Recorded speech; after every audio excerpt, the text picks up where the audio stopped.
오늘은 골로새서 강의 23번째 시간으로 바울에게 위로가 된 동역자들이라는 두 번째 제목으로 함께 하나님의 말씀을 상고하고자 합니다. 사도 바울은 이제 골로새로 보내는 이 편지를 마무리하면서 그동안 자신과 사역하였던, 그리고 이 골로새 교회와 관계가 있던 동역자들을 한 사람 한 사람을 소개합니다. 소개하면서 그들이 당신들에게 갈 때에 잘 영접하고 그들을 환대하라, 이 말씀을 하면서 여러 명의 동역자들을 그렇게 소개를 하고 있죠. 그 가운데 우리가 지난 시간에 특별히 우리가 주목한 두 동역자는 오네시모와 바나바의 조카 마가 요한을 들 수가 있습니다. 오네시모는 우리가 알다시피 이 편지를 보내는 골로새 출신입니다. 거기서 빌레몬이라는 그 주인의 집에서 재물을 훔치고 도망 나온 노예였습니다. 그래서 이 오네시모가 로마까지 흘러들어왔는데 거기서 그만 바울을 만나고 말한 거죠. 그래서 바울에게 복음을 듣고 이 오네시모가 회심하여서 새로운 사람이 되지 않았습니까?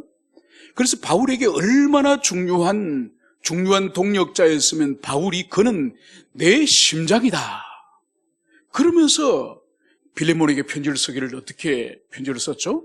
이제 그를 예전에 노예처럼 대우하지 말고 이제 그를 그리스도 안에 있는 우리의 형제로 이제 대우하라, 이 편지를 썼습니다.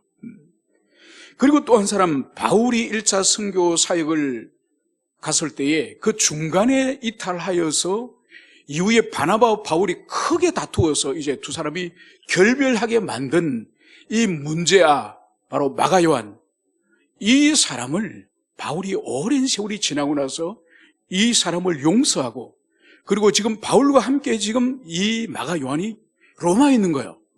그래서 이 마가 요한이 이제 골로새 교회, 당신들 교회로 가면은 이 마가 요한을 잘 환영하고 잘 받아들이라, 이 편지를 쓰는 거죠. 여러분, 그래서 이 초대교회, 이 바울이 사역하는 이 바울 공동체의 특징이 뭔가 하니까 사회적으로 도망친 노예도 있고, 사회적인 범죄자 노예도 있고, 그리고 과거에 이 바울을 심각하게 상처를 주고 선교 사역에 큰 어려움을 끼쳤던 마가 요한, 그 마가 요한도 이제 새 사람이 되어서 이제 동역자로 있는 것을 볼 수 있습니다. 그래서 초대교회 이 바울의 공동체 가운데에서는 서로 용납하고 용서하고 또 화해하고 사랑으로 하나 되어지는 이 귀한 증거들이 이 바울의 공동체에 있었음을 우리가 지난 시간에 살펴봤습니다. 이제 오늘 이어서 계속적으로 바울은 동역자를 소개하는데, 이제 11절에서는 이렇게 말씀을 하고 있습니다. 유수도라 하는 예수도 너에게 문안하느니라. 그들은 할레파이나 이들만은 하나님 나라를 위하여 함께 역사하는 자들이니 이런 사람들이 나의 위로가 되었느니라. 여러분, 먼저 바울은 유수도로 하는 이 사람을 소개를 하는데, 이 사람의 또 다른 이름이 예수예요. 여러분, 이 당시에는 이 유대인들이 이 이름을 두 개를 가지고 있는 사람들이 흔했습니다. 사도 바울 같은 경우에도 바울이라는 이름이 있지만 또 사울이라는 이름을 또 사용하지 않았습니까? 그것처럼 이 유수도라는 이 사람은 예수라고는 이 이름을 또한 가지고 있는 거죠. 그러니까 이 사람은 유대인인 것이 맞는 거죠. 여러분, 예수는 구약의 여호수아는 히브리적인 발음이지 않습니까? 이 여호수아를 그리스 헬라적으로 이 발음을 변환을 하면 이것이 예수예요. 그래서 이 사람은 유수도라는 이름도 가지고 있고 예수라는 이름을 가지고 있는 거죠. 그 당시에 예수라는 이름은 흔한 이름이에요. 그러니까 예전에 우리나라에 영희철수가 흔한 이름이듯이 예수는 흔한 이름이에요. 그리고 유수도란 이 의미는 뭔가 하니까 이 유스토스, 이거는 정의라는, 옳은, 의로운 정의라는 그런 뜻이야. 이것 또한 이 유대인들 같은 경우에 의를, 율법에 합치되는 것이 의지 않습니까? 의를 소중히 여기는 사람들에게 있어서 흔히 발견할 수 있는 이름들이에요. 그러니까 예수란 이름도 흔한 이름이고 유수도란 이름도 그 시대에 흔한 이름인 것을 볼 수 있는 거죠. 그런데 이 사람이 누군지는 바울의 다른 서신에서는 이 유수도가 다시는 등장하지 않습니다. 그러니까 바울의 이 골로새서와 함께 보낸 편지가 빌레몬서거든요. 그러니까 두 교구가 이 편지를 같은 이 골로새라는 도시에 교회에 하나 보내고, 이 골로새 교회의 지도종의 한 사람이 빌레몬에게 보냅니다. 그래서 이 두 편지에 등장하는 인물들이 거의 중복이 돼요. 그런데 이 유스도는 등장하지 않습니다. 이걸 볼 때에 이 사람은 바울이 감옥에 있을 때에 곁에서 잘 섬겼던 그런 평범한 성도로서 그렇게 보이는 것이죠. 이제 이 사람들에 대해서 오늘 바울은 이렇게 말씀하고 있습니다. 그들은 할례파니 이들만은 하나님 나라를 위하여 함께 역사하는 자들이니 이런 사람들이 나의 위로가 되니라. 여러분, 이 사람들이 그들이 할례파라고 말씀을 하고 있습니다. 여러분, 그들이라면 이건 한 사람을 말하는 것이 아니겠죠. 그죠? 복수를 지칭하는 거겠죠. 그럼 먼저 이 그들이 누굴까요? 이것은 바로 바울이 지금 설명하고 있는 이 유수도를 비롯해서 그 앞에 있는 아리스도고, 마가, 유수도 이 세 명을 말하는 거죠. 그러니까 이 세 사람은 할례파라는 거죠. 할례파. 여러분, 할례파가 지금 뭘까요? 바울은 그의 서신에서 할례파라는 단어를 이 신약 성경 전체에서 5번을 사용합니다. 5번을 사용하는데 오늘 이 골로새서 4장 11절에서 등장하는 이 할례파를 뺀 나머지 4번의 할례파는 부정적인 의미예요. 그러니까 그 의미는 뭔가 하니까 이것은 바로 그리스도 예수를 믿는 믿음으로만은 구원을 이룰 수 없고 할례를 받아야 된다. 할례를 받는 자들에게 구원이 있다. 그래서 구원의 조건으로서 할례가 이제는 반드시 받아야 된다고 하는 유대 율법주의자들의 주장을 하는 사람들을 할례파라고 합니다. 여러분, 바울의 사역에 있어서, 선교 사역에 있어서 항상 가장 큰 박해를 하고 가장 집요하게 바울의 사역을 방해하던 사람이 누구였습니까? 이방인이었습니까? 아니에요. 동족 유대인들, 그 유대인들을 더 정확하게 말하면은 유대 율법주의자들이었습니다. 그 유대 율법주의자들이 바울이 가는 곳마다 회방을 하고 바울이 가는 곳마다 조롱하고 모욕하고 심지어 루스드라에는 이 바울을 향해서 돌멩이를 집어던져가지고 바울이 죽은 줄 알고 그 시체를 성 밖으로 던져버리지 않았습니까?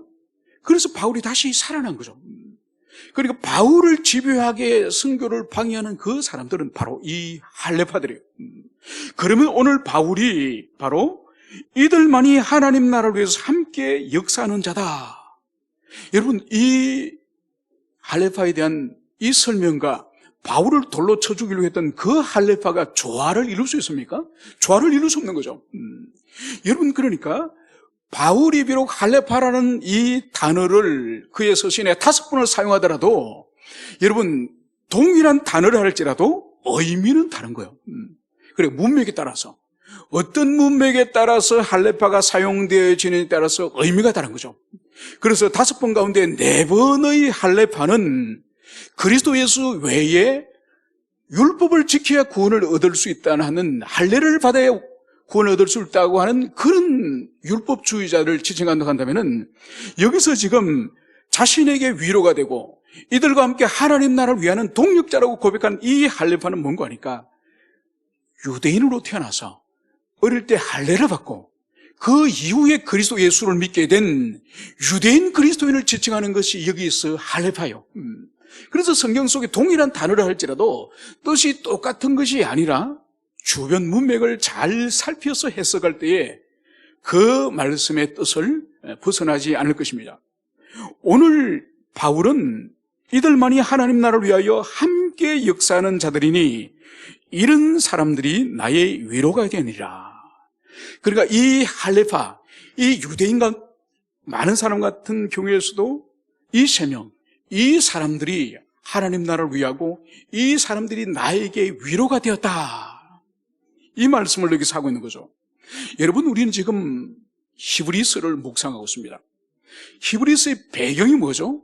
히브리서의 배경이 바로 예수 그리스도를 영접한 이 유대인들, 이 히브리인들, 이 사람들이 이 유대교의 박해와 유대 공동체로부터 이들이 소외됨으로 말미암아서 다시 예수 그리스도를 버리고 다시 유대교로 돌아가려고 하는 이 유혹에 있는 사람들을 히브리서 기자가 설득하는 거예요. 그것이 옳지 않다. 돌아가는 것이 옳지 않다. 여러분, 왜 그럴까요? 이방인들이 예수를 믿는 것보다 이 유대인들이 예수를 믿는 것이 훨씬 더 환난과 역경과 고난이 있는 거죠. 여러분, 유대인들은 예수를 믿게 되면 그 가족 공동체로부터 일단은 쫓겨납니다. 그 가족들이 그 예수를 믿는 사람을 가족으로 인정을 하지 않는 거죠. 그리고 더 나아가서 공동체가 안식일이 되면 반드시 회당에서 함께 예배에 참여하지 않습니까? 예수를 믿는 사람들은 회당에서 추방을 당합니다. 그리고 더 나아가서 유대인 공동체 안에서 거래를 한다든지 사업을 한다든지 영업을 하는 것을 일치할 수 없습니다. 그러니까 직업을 가질 수 없는 거죠. 경제 활동을 할 수 없습니다. 심지어 예수를 믿는 사람과는 같은 유대인끼리라도 대화를 하면 안 돼요. 대화를 하면은, 예수 믿는 사람과 대화를 하면은 그 사람이 처벌을 받습니다. 그리고 더 나아가서 예수 믿는 사람이 죽었는데 그 사람의 이 장례식에 참여할 수도 없도록 합니다. 여러분, 그래서 살아서 경제활동으로부터 죽어서 장례식까지 예수를 믿게 되면은 철저하게 유대인 사회 공동체에서 왕따를 당하고 추방을 당하고 배제를 당하는 그런 환난 가운데에서 각오를 하고 예수를 믿는 거예요. 여러분, 그러니까 바울 시대에 이 유대인들이 예수를 믿는다는 것은 이것은 엄청난 희생을 각오하고 대가를 지불하고 예수를 믿는 거기 때문에 이 사람들은 믿음이 대단한 사람들이에요. 여러분, 사람들이 이 평화로울 때, 오늘날 같이 이렇게 평화로울 때 예수를 믿는 것은 그 사람의 참된 믿음이 드러나지 않아요. 알 수가 없습니다. 시금석이 되지 않아요. 그런데 예배를 드리면 벌금을 매리겠다. 예배를 드리면은 어떤 형사적인, 행정적인 제재를 취하겠다. 가정에서 예배 드리라. 여러분, 우리는 지난 2년 동안 한국교회 98%가 지난 2년간 예배 안 드렸습니다. 가정에서 다 스마트폰 켜놔놓고 텔레비전 모니터 켜놔놓고. 여러분, 사회적으로 제재를 가한다고 하더라도 이러는데 만약 직업도 구할 수 없고 그리고 대화도 할 수 없고 심지어 죽으면 장례식에도 아무도 찾아오지 않는다고 한다면 아마 한국교회 99.9%는 신앙을 버릴 거예요. 지금 바울에게 이 사람들이 왜 위로가 되는 거 하니까 그런 각오와 희생을 감당하면서 이들이 바울과 함께 동역을 한 거예요. 그러니까 지난주에도 보세요. 아리스다고 같은 경우에는 그 에베소에서 바울을 잡아 죽이려고 했는데 바울이 없으니까 이 아리스다고를 잡아서 죽이려고 원형 경기장에 끌고 갔지 않습니까? 그래서 아리스다고가 죽다가 살아난 사람이에요. 그러니까 로마에서도 계속 바울과 함께 죽음을 통과했기 때문에 동력을 할 수 있는 거예요. 여러분, 그래서 여기서 볼 수 있는 것이 뭔가 하니까 함께 고난을 경험하고 함께 무거운 그 헌신과 섬김의 삶을 함께 살았던 그 신앙적인 그 동반자, 신앙적인 동지가 되는 것이 얼마나 중요한지 몰라요. 여러분, 그래서 함께 먹고 마시고 한 사람들은 오랫동안 교회에서 그렇게 하더라도 사실 중요한 관계가 아니에요. 함께 먹고 마시고 놀러 다니고, 여러분, 인간적으로 친한 그런 것은 신앙 안에서 중요한 것이 아니에요. 바울처럼 여기서 이 아리스다고라든지 이 동역자들은 바울 대신 죽을 뻔한 사람이에요. 선교 사역 때문에. 그래서 고난을 함께 통과하고 함께 십자가를 경험하고 함께 그 죽음과 환난을 경험한 이 사람들이 바로 진정한 동역자요. 그리고 이 사람들이 바울에게 나에게 위로가 됩니다. 이것을 여기서 말씀을 하고 있는 거죠. 여러분, 그래서 우리 사회도 보세요. 군대 함께 생활을 3년 동안 했던 그 친구들은 저 같은 경우는 지금 벌써 이제 한 35년, 40년 돼가지 않습니까? 아직도 그 친구들을 생각하면은 얼마나 마음이 뜨거운지 모릅니다. 가끔씩 저한테 이렇게 연락 오는 친구 중에 한 사람이 있습니다. 저기 울산에 있는 친구인데, 그래, 이 친구가 행군을 하다가, 이제 100km 행군을 하지 않습니까? 행군을 하다가 너무 지쳐가지고 힘들어서 이 총을 못 들고 가는 거예요. 그래서 제가 소총을 들어줬습니다. 그런데 여러분, 100km 행군을 하는데 이 소총을 하나 든다, 이거 엄청난 거예요. 작은 무슨 물건이라도 어깨 위에 올리면 정말 싫어합니다. 그 100km를 걸어가야 되는데, 밤새도록 걸어가야 되는데. 근데 지금 도저히 총을 못 들고 하니까 총을 잃어버리면 안 되지 않습니까? 누군가는 들어야 돼요. 그래서 제가 들어줬습니다. 그러니까 이제 벌써 40년이 돼가는데도 가끔씩 연락이 옵니다. 감사하다고, 그때 감사하다고. 그 뭔가 하니까 함께 100km를 행군을 하면서 나중에는 마실 물이 없어가지고 개울창, 마을에서 내려오는 설거지한 그 시공창 물에 얼굴을 쳐박고 그걸 뻘꺽뻘꺽 같이 마셨다니까요. 물론 배탈이 나지 않았지만. 함께 환난과 고난을 통과한 사람은 이 세상에서도 그 은혜와 감사가 평생 가는 거예요. 그것처럼 바울에게 있어서 자신이 유대인으로부터 그 예수 그리스도를 만나고 이방인 사도가 되면서 그 공동체로부터 추방받고 바울은 저주받은 사람이라고 낙인을 찍히지 않았습니까? 그게 이 유대인들이 함께 동력자로 참여하니 이들은 이방인 동력자와 비교할 수 없는 그런 영적 동질감을 느끼면서 하나 될 수 있는 것이죠. 그래서 그들만이 나에게 위로가 됩니다. 이 말씀을 하고 있는 것을 여기서 볼 수 있습니다. 그러면서 이제 지금까지는 바울이 이제는 할례받은 동력자들을 소개했다고 한다면은 이제 할례받지 않는 이방인 동력자를 이제 소개하기 시작합니다. 오늘 12절에서는 그리스도 예수의 종인 너희에게서 온 에바브라가 너희에게 문안하느니라. 이제 할례받지 않는 동력자인 에바브를 이제 소개하기 시작합니다. 여러분, 에바브는 우리가 일찍 알다시피 이 사람은 바울이 3년간 에베소에서 사역할 때에 그때에 바울에게 와서 복음을 들은 바울의 제자라고 볼 수 있죠. 그래서 이 에바브로가 자기 고향인 골로새로 이제 돌아가서 거기서 교회를 개척하고 거기서 목양을 하지 않았습니까? 그러면서 목양을 하다가 그 골로새에 큰 영적인 이제 도전이 일어났죠. 그 도전이 뭡니까?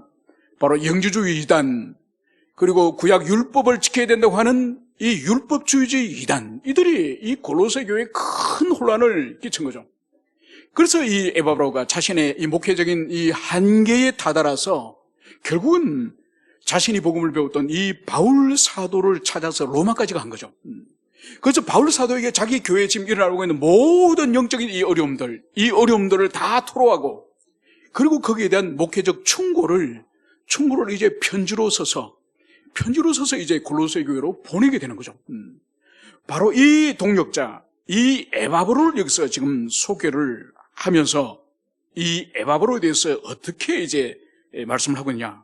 오늘 13절에서는 이 에바브로를 그가 너희와 라오디게아에 있는 자들과 히에라폴리에 있는 자들을 위하여 많이 수고하는 것을 내가 증언하노라. 여러분, 여기서 볼 수 있는 것은 이 에바브로는 지금 골로새 교회를 개척하고 사역을 한 사람이지만은 더 나아가서 히에라폴리와 주변에 있는 이 라오디게아에 있는 이 교회들도, 이 지역의 영혼들도 함께 동력하고 있는 것을 볼 수 있습니다. 여러분, 오늘날은 한 목회자가 한 교회에 이렇게 사역하는 것이 일반화되지 않습니까?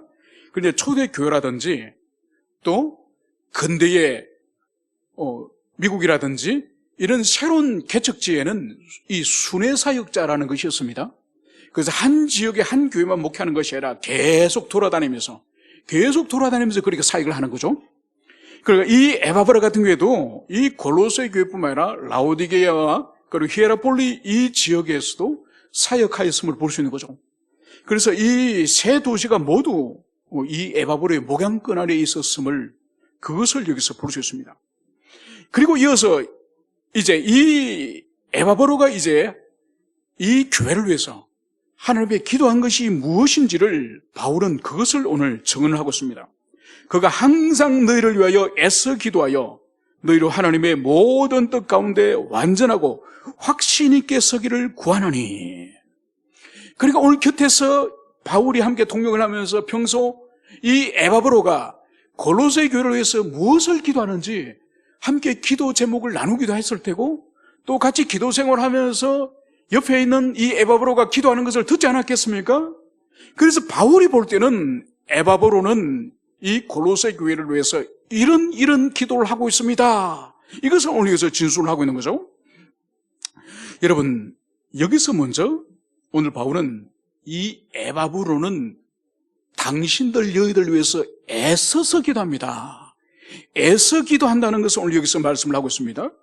여러분, 이 애써 기도한다는 이 뜻은 이 헬라어로 아고니조마이라고 하는 이 단어를 사용하고 있는데, 이것은 뭔가 그러니까 전쟁의 상황에서 사용하는 거예요.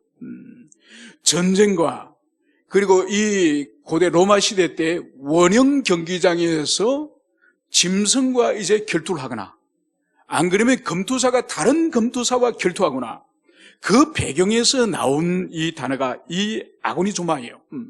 그러니까 이 에서라고 하는 이것은 내가 상대방을 죽이든지 상대방이 나를 죽이든지 둘 중에 하나가 죽어야 된다고 한다면은, 여러분, 그 싸움을 이 슬렁슬렁 이렇게 싸우겠습니까? 칼 들고 이렇게 뭐 장난치듯이 이렇게 싸우겠습니까? 너가 한번 때려봐라, 내가 한번 때려볼 테니, 그렇게 싸우겠습니까?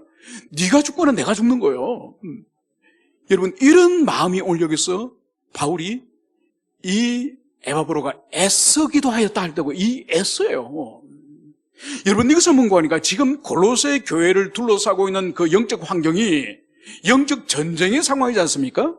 그러니까 교회가 지금 설립된 지 얼마 되지 않은 이 짧은 시간 안에 지금 그 주변에서 영지주 이단이 거짓된 가르침을 가르치고, 그리고 율법을 지키고 다시 할례를 받아야 구원을 받는다고 하는 그 거짓된 가르침이 이 교회 속으로 계속 지금 유입이 되는 거예요. 그러니까 그 교회에 있는 사람들이 흔들리는 거. 여러분, 우리 교회도 이렇게 일주일에 한 번씩 우편함에 편지가 옵니다. 무슨 편지인지 아십니까? 신천지 요한지파. 얼마나 부지런한지 몰라요. 그러니까 절대로 사람이 있을 때는 오지 않아요. 새벽에 왔다가 가요. 새벽에 왔다가. 그러면 물론 제가 다 찢어서 다 버리긴 하지만은, 여러분, 이 지역에 어디가 교회가 있는지, 어떤 교회가 있는지 여러분 철저하게 조사를 하고 그들은 그렇게 노리는 거예요. 지금 골로새 교회 주변에 있는 그런 거짓된 사상을 가진 이단들이 그 교회 영혼들을 노리고 있는 거예요. 그러니까 이 에바브로가 먼 로마에 와 있지만은 애써서 정말 생명을 건 그런 전쟁에서 싸우는 그 전사의 모습으로 그렇게 기도하고 있음을, 그것을 볼 수 있습니다. 여러분, 우리 인생에서도 영적 전쟁이 항상 있는 건 아니지만은 우리 인생에서도 전쟁이 있습니다. 여러분, 우리 교회도 있죠, 그죠? 여러분, 사역을 하다 보면은 이런 주기가 있어요, 주기가. 주님께서 항상 교회나 가정에 어떤 환난과 어려움을 항상 주는 건 아니에요. 주님께서 때로는 평온하게 이렇게 주님께서 은총을 베풀어 주시다가, 때로는 또 어떤 가정에 큰 일이 일어나거나, 또 어떤 영혼에게 큰 위기가 일어나거나, 여러분, 그래서 평온한 가운데서 잠들 수 있는 기도영을 주님이 또 깨우시는 거죠. 정신을 차리라고. 그러면서 그 영혼이 또 기도를 통하여서 하나님의 은총을 통해서 회복이 되어지면 또 하나님이 또 한동안 평온함을 주십니다. 또 그러다가 어느 날 또 큰 위기와 어려움을 주님께서 또 허용하시는 거죠. 그것은 모두 뭔가 하니까 우리로 하여금 영적 전쟁 가운데에, 영적 전투 가운데 너희들이 있는 전사임을, 용사임을 기억하고 깨어서 기도하라고 주님께서 그런 일들을 수시로 허용을 하시는 거죠. 그래서 우리에게 이 영적 이 전쟁의 이 감각이 있어요. 그래서 교우들 가운데 누가 어려움이 처했다든지 가정에 큰 위기가 있다든지 그런 시험이 있다고 하면은 적극적으로 영적 전쟁의 이 감각이 깨어나야 되는 거예요. 아, 지금 하나님이 우리에게 기도하게 하는구나, 깨어서 기도하러 하는구나. 여러분, 그래서 이 에바브로는 깨어서 기도하였음을, 오늘 바울이 그것을 증거하고 있음을 볼 수 있습니다. 이제 이 에바브로가 기도하는 그 기도의 목표가 무엇일까요? 바울은 이 에바브로의 기도를 알고, 그 기도의 내용을 알고, 그 기도가 어느 지점까지 성도들 위해서 기도하는지 그 목표를 이렇게 말씀을 하고 있습니다. 너희로 하나님의 모든 뜻 가운데 완전하고 확신 있게 서기를 구하나니. 여러분, 에바브로가 평소 항상 기도하는 것은, 이 골로새 교회 성도를 위해서 기도하는 것은 바로 너희로 하나님의 모든 뜻, 즉 하나님의 모든 말씀, 그 말씀을 완전하고 확신 있게 그 말씀 안에 서기를 구하나니.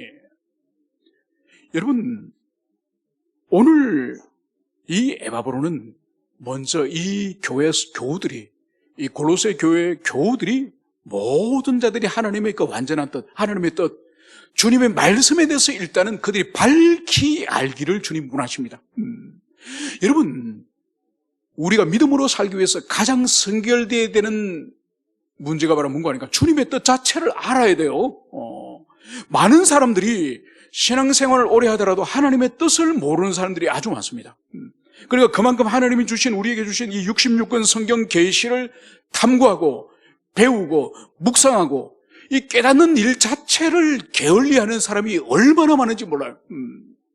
여러분, 오늘날 가장 큰 문제 중에 하나가 바로 뭔가 하니까 이 스마트폰 중독이잖아요. 스마트폰. 여러분, 어느 과학자가 하루에 1시간 이상씩을 스마트폰을 지속적으로 하면은 뇌가 변형이 된다 그래요. 뇌가. 그러니까 이 뇌 구조가 달라지는 거예요. 어떻게 달라요? 제일 첫 번째로는 텍스트를 읽지 못하는 거예요. 책을 읽지 못하는 거예요. 왜냐하면 이 영상에 뇌가 완전히 변형이 되어버리기 때문에 영상에 합당한 이 뇌가 되어버려서 이 책을 펼쳐가 책을 읽지 못하는 거예요. 그러니까 소리는 듣고 이 영상물은 보고 즐거워하는데 텍스트를 읽지 못하는 거죠. 여러분, 하나님은 우리에게 영상을 주셨으면 아니에요. 하나님은 이 두꺼운 성경을 주셨어요. 그래서 이 스마트폰을 지속적으로 하는 사람에게 드러나는 것은 가장 큰 불이익이 바로 자기 영혼의 양식인 하나님의 말씀을 가까이 하지 못한다는 것. 여러분, 이것보다 사실 비참한 일이 어디 있습니까?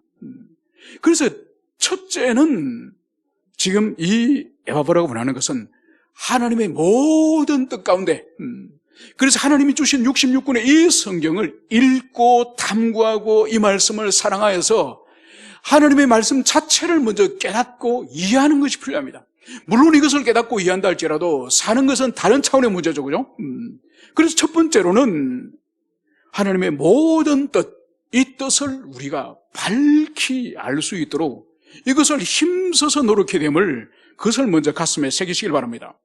그러면서 완전하고 확신 있게 서기를 권하니, 그러니까 주님의 이 모든 말씀에 대해서 이제 완전하고 확신 있게 서기를 원한다.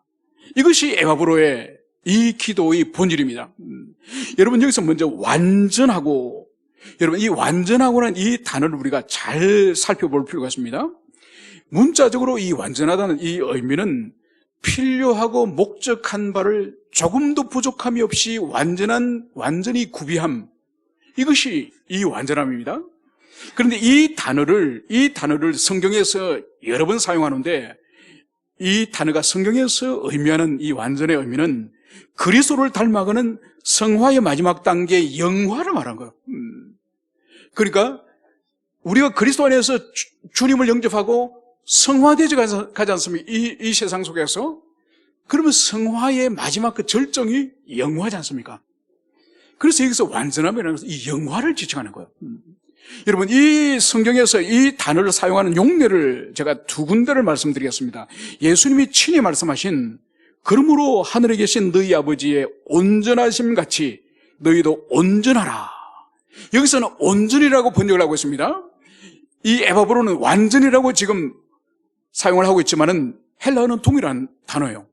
그래서 예수님께서 우리에게 원하시는 바는 하늘에 계신 하늘 아버지 하나님의 완전하심처럼 너희들도 완전하라. 이것이 우리 예수님의 가르침이에요. 여러분, 물론 이것은 하나님처럼 우리가 완전할 수는 없죠, 그죠? 완전할 수 없지만은 우리 그리스도인이 이 땅에서 지향해야 되는 바를, 지향하고 목표해야 되는 바가 무엇인지를 예수님이 그것을 가르쳐 주는 거죠. 그래서 하나님 아버지께서 완전하심처럼, 온전하심처럼 너희들도 지상에서 그 완전함을 향해서 달려가라. 이것이 우리 예수님의 가르치심이죠.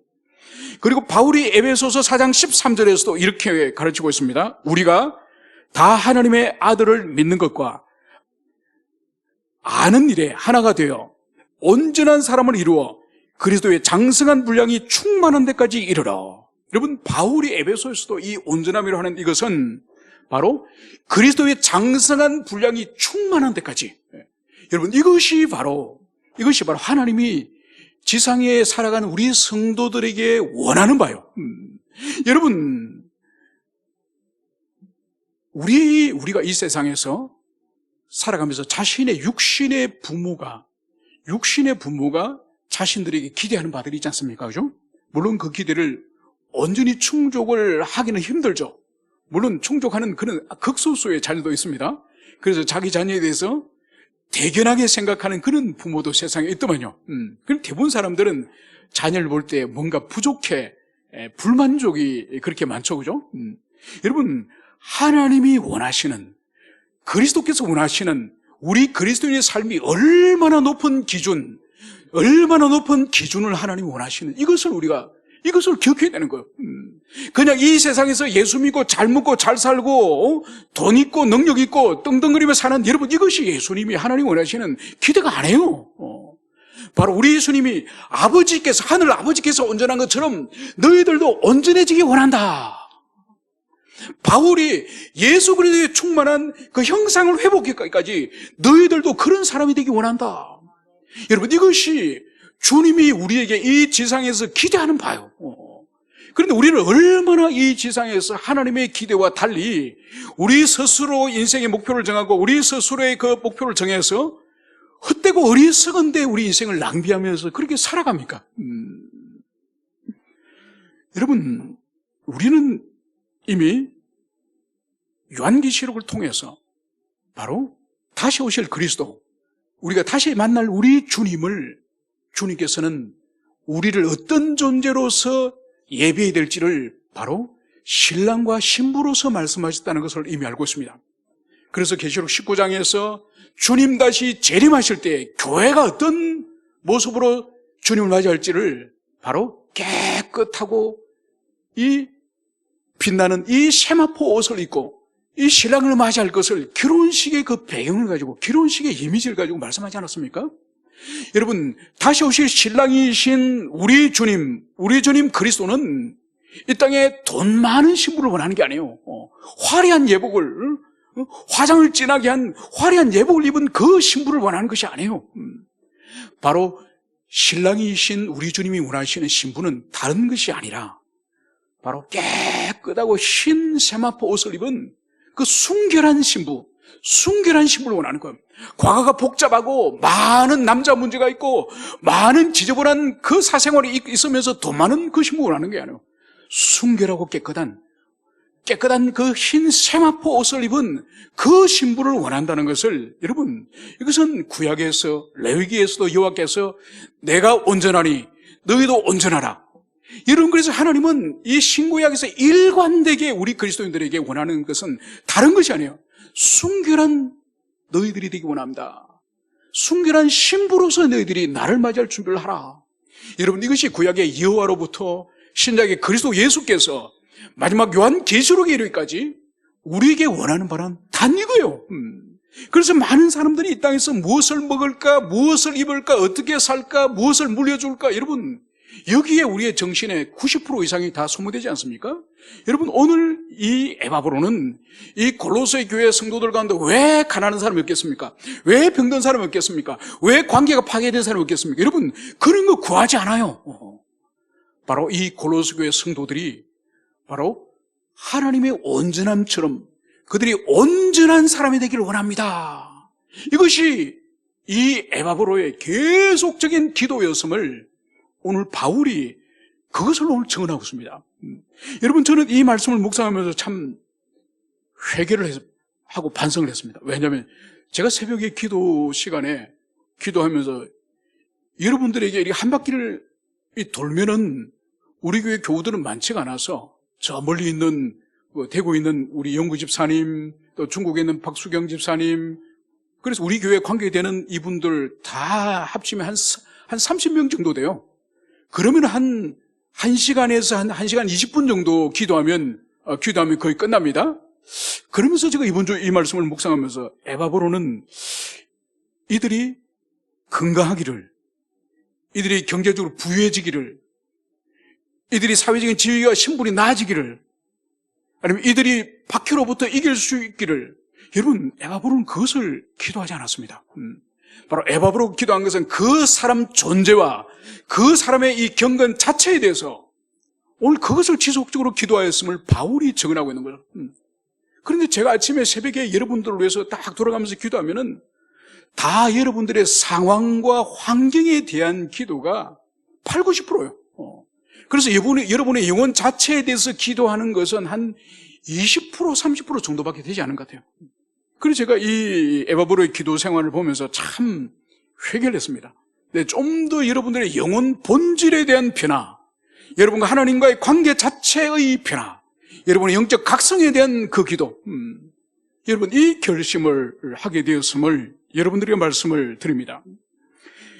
이제 우리가 살펴볼 것은 오늘 너희로 하나님의 모든 뜻 가운데 확신 있게 서기를 구하나니, 이제 에바브로가 이제 간구하는 것은 이제 골로새 교회 이 성도들이 하나님의 모든 뜻, 하나님이 우리에게 계시해 주신 이 모든 뜻에 대해서 확신을 가지고 서기를 구하나니, 여러분 여기서 확신을 가지고 선다는 이 의미가 뭔가 하니까 이 골로새 교회 성도들이 하나님의 말씀, 그리스도의 말씀에 대해서 조금도 의심하지 않고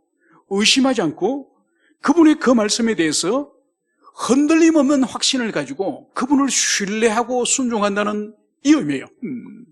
그러니까 지금 이 에바브로가 기도하고 이 골로새 교회 성도들에게 간절히 원하는 것은 그 교우들이 하나님 말씀이 항상 선하고 하나님이 항상 옳음으로 하나님이 우리에게 말씀하시는 것은 의심하지 않고 아멘 하면서 그대로 살기를 바라는, 이것이 바로 오늘 이 에바브로의 간절한 기도 제목 가운데 하나인 것입니다. 여러분, 우리의 신앙의 원리라고 하는 것은 다른 것이 아닙니다. 우리 삶의 국민이 아주 넓고 다양하지 않습니까?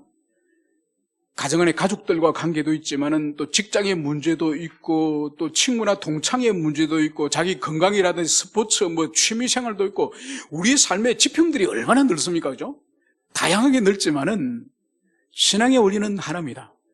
그 중심에 하나님과 나와 관계가 있는 거죠. 그래서 부부의 관계에서도 하나님과 나의 관계가 부부 사이에도 있고, 내가 동창회에 나가더라도 거기에서도 하나님과 나의 관계가 있고, 그리고 내가 취미생활을 하더라도 하나님과 나의 관계가 거기에 있고, 그래 항상 하나님과 나의 관계가 중심이 되는 거예요. 그래서 동창회 갔다고 거기서는 술 실컷 마시고, 야 2차 가자 3차 가자, 동창회 가서는 또 취미생활에는 그 취미에 과도하게 빠져가지고 그러니까 말씀과 기도 생활과 주님이 기뻐하시는 선한 일은 하지 않더라도 그 취미에는 시간과 돈을 쓰는 것은 조금도 아까워하지 않는, 여러분 이것은 하나님과 나와의 관계인 이 신앙의 관계가 모든 범사에 일관되게 확장된 것이 아니에요. 그것은 교회에서만, 사람들이 보는 눈앞에서만, 주일에만, 여러분 이것은 올바른 신앙이 아니에요. 그래서 오늘 에바브로가 여기서 말씀하고 있는 것은 하나님의 모든 뜻 가운데에 완전하고 확신 있게 서기를 구하나니, 그래서 하나님이 뭐라고 말씀하시든 간에 하나님은 선하시고 그분은 옳으심으로, 그분의 말씀도 선하고 옳음으로 아멘 하고 순종하기를 오늘 이 에바브로는 기도하는 거예요. 여러분 이것은 절대로 하나님의 선하심을 자기 인격 안에서 자기의 인격적 성복으로서 경험되지 않고는 절대로 살 수 없습니다. 그래서 여러분 회심을 그렇게 반복적으로 강조하는 이유가 바로 뭔가 하니까, 회심은 최초로 하나님의 경험을 최초로 자기 인격 가운데 하는 그 사건이 회심이에요. 그리고 회심은 단회적으로 끝난다고 신학적으로 볼 수도 있지만, 그러나 반복해서 계속 회개와 믿음은 견고하게 강화돼서 가야 되는 거죠. 그래서 과거에 아무리 큰 회심을 경험했더라도 이후에 죄와 불순종으로 영혼의 각질이 두꺼워지면은 불신자와 똑같은 사람이 되는 거죠. 다윗 보세요. 얼마나 비겁하고 치졸하고 무자비합니까? 자기 신하의 아내를 강간하고 그 신하의 아내를 임신하니까 또다시 신하를 살해하는, 입에 담을 수 없는 파렴치함으로 하나님의 종이 그렇게 변화되지 않습니까? 여러분 그것이 뭔가 하니까 깊이 주님을 만났지만은, 그러나 그 멈추는 순간, 은혜 작용이 멈추는 순간 더러운 죄인이 다윗 또한 되고 말았죠. 우리도 마찬가지예요. 우리가 주님의 은총 가운데 계속적으로 우리 심령이 그렇게 주님의 은총 안에서 살아가지 않으면은 멈추는 순간 그것은 현재가 계속되는 것이 아니라 바로 과거로 과거로 우리가 미끄러지면서 우리가 큰 죄인이 된다는 그것을 우리가 기억해야 될 것입니다. 그래서 오늘 이 에바브로는 오늘 하나님의 말씀을 이 모든 교우들이 주신 그대로 순종하기를 그런 믿음의 사람이 되기를 오늘 에바브로는 기도를 하고 있습니다. 여러분, 불신앙의 사람은 아예 교회를 다니는 불신앙의 사람은 아예 믿음으로 살 수가 없다니까요. 왜냐하면 살 수 있는 원동력이 없으니까. 하나님의 은혜의 경험도 없고 인격적인 교제의 경험이 없기 때문에 불신앙의 사람은 교회를 나가면은 자기 마음대로 살아요. 그러나 더 많은 그리스도인들은 하나님의 말씀을 온전히 순종하기보다는 우리는 보통 어떻게 하죠? 부분적으로 순종해요. 부분적으로. 여러분, 왜 많은 그리스도인들이 온전히 하나님을 순종하기보다는 부분적으로 순종할까요? 그것은 다른 것이 아니에요. 온전히 순종하기보다는 어떤 상황과 어떤 환경과 어떤 국면에서는 하나님의 뜻에 순종하기보다는 내 방법과 내 경험과 내가 알고 있는 대로 하는 것이 훨씬 더 잘 될 것 같거든요. 더 그것이 나은 방법 같거든요. 여러분, 그래서 어느 지점에서는 하나님께 순종하지만 어느 지점에서는 많은 그리스도인들이 자기 뜻대로 하는 이유가 바로 그거예요. 여러분, 예컨대 보세요. 이스라엘 백성들이 출애굽하여서 홍해를 건너고 광야로 나왔지 않습니까? 하나님께서는 구름 기둥과 불 기둥을 따라서 가면은 가나안 땅에 들어가요. 여러분, 그런데 하나님에 대한 신뢰가 없는 사람, 믿음이 없는 사람 입장으로 볼 때는 어떻습니까? 동서남북이 어딘지도 몰라. 동서남북이 어딘지 몰라고 저기 멀리 있는 구름 기둥과 불 기둥을 따라서 광야를 어디로 지금 도대체 끌고 가는지. 여러분, 그러니까 이 사람들이 두려운 거예요. 이러다가 우리가 광야에서 죽는 게 아닌가? 이러다가 우리가 가나안 땅에 들어가지 못하고 끝나는 게 아닌가? 그럴 바에서 차라리 애굽으로 돌아와서 차라리 노예가 낫겠다. 그러면서 다시 애굽으로 갑시다. 그렇게 그들이 반역을 꾀하지 않았습니까? 여러분, 하나님에 대한 신뢰가 없으면 하나님의 말씀에 대한 신뢰를 할 수 없는 거예요. 그래서 많은 사람들이 불신앙을 부분적으로 선택하는 이유가 바로 뭔가 하니까 이렇게 하나님의 뜻을 따르면 왠지 내가 손해를 보고 왠지 일이 안 될 것 같고 왠지 낭패를 당할 것 같으니까 내가 알고 있는 지식과 경험을 따라서 그렇게 순종을 하는 거죠. 자기 뜻을 결국은 따르는 것이죠. 여러분, 오늘날 많은 특히 젊은 사람들이 이 코인이라든지 이 가상화폐 같은 것을 많이 하지 않습니까? 그래서 예전에는 펀드를 하고 주식을 하던 청년들이 이 코인으로 돈을 얼마나 쏟았는지 몰라요. 여러분, 그게 이번 5월달인가요? 5월달에 완전 코인이 대폭락이 일어나지 않습니까? 전 세계적으로 수천조가 사라졌습니다. 수천조가. 이 대한민국에도 몇 조가 도대체 사라졌는지 이거는 이 어둠 속에서 일어난 투자이기 때문에 알 수가 없습니다. 여러분, 그때 많은 사람들이 2, 3년 전에 어떻게 말했습니까? 주식은 지나갔다. 부동산도 지나갔다. 펀드도 지나갔다. 이제 코인을 해야 된다. 비트코인을 해야 된다. 그래서 은행에 대출을 해가지고 전세를 축소해가지고 별별 돈을 마련해가 다 집어넣지 않습니까? 여러분, 그 비트코인을 비롯해서 그 가상화폐의 본질이 뭔가요? 빨리 돈을 버는 거예요. 빨리 돈을 버는 거. 여러분, 잠언 28장 20절에서는 이렇게 말씀합니다. 속히 부하고자 하는 자는 형별을 면하지 못하리라. 여러분, 참된 그리스도인은 하나님의 이 말씀, 속히 부자가 되고자 하는 자는 반드시 벌을 받을 것이다. 이 말씀이 가슴에 탁 새겨져 있는 거죠. 그래서 친구들이 비트코인을 하자, 뭘 하자 말하더라도 이 말씀이 심겨져 있는 사람은 흔들리지 않는 거예요.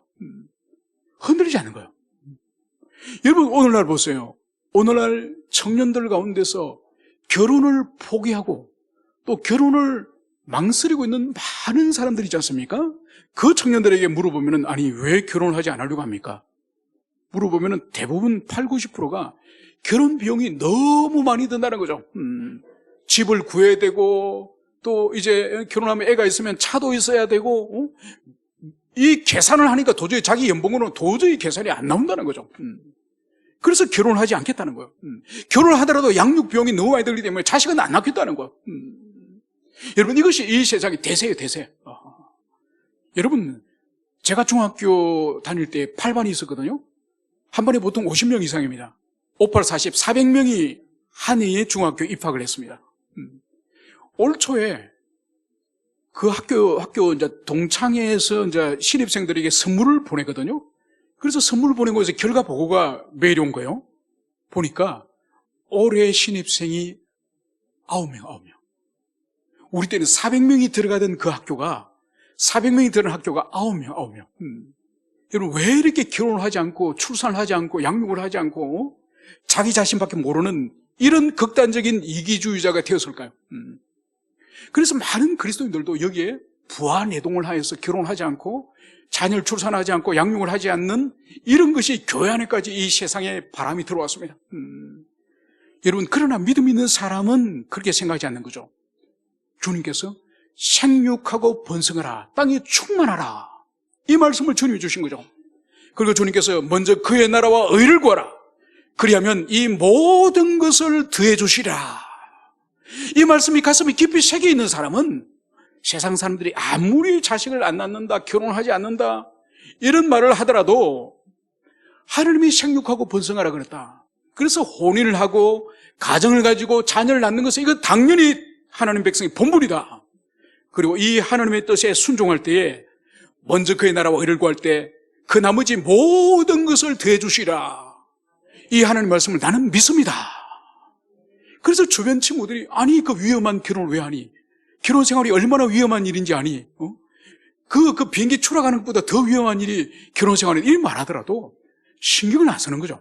왜냐하면 하나님의 말씀이 생육하고 번성하라 말씀하셨고 거기에 순종하는 자에게는 그러면 모든 것을 더해 주시라고 하는 그 말씀을 붙들고 있기 때문에 세상의 풍조와 세상의 사상이 아무리 그 사람을 흔들더라도 요동하지 않는 거예요.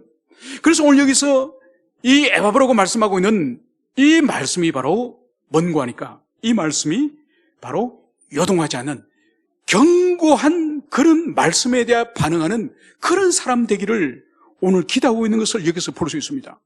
여러분, 이제 말씀을 정리하고자 합니다.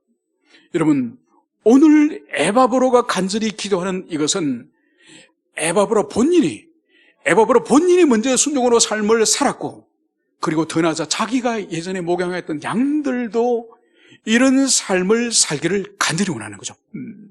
그래서 무엇보다도 하나님의 말씀을 따라서 그 말씀이 모든 선하신 아버지의 말씀으로 받아들이고 그 말씀에 대해서 조금도 의심함 없이 그 말씀을 단순히 믿고 순종하는 그런 신앙의 삶을 살기를 오늘 이 에바브로가 간절히 기도했던 것처럼 우리 모두도 이 66권 하나님의 이 모든 말씀이 선한 말씀이요 좋으신 우리 아버지의 말씀임을 단순히 우리가 믿고 받아들이며 순종하며 살아가는 우리 모든 지체들이 되었으면 좋겠습니다.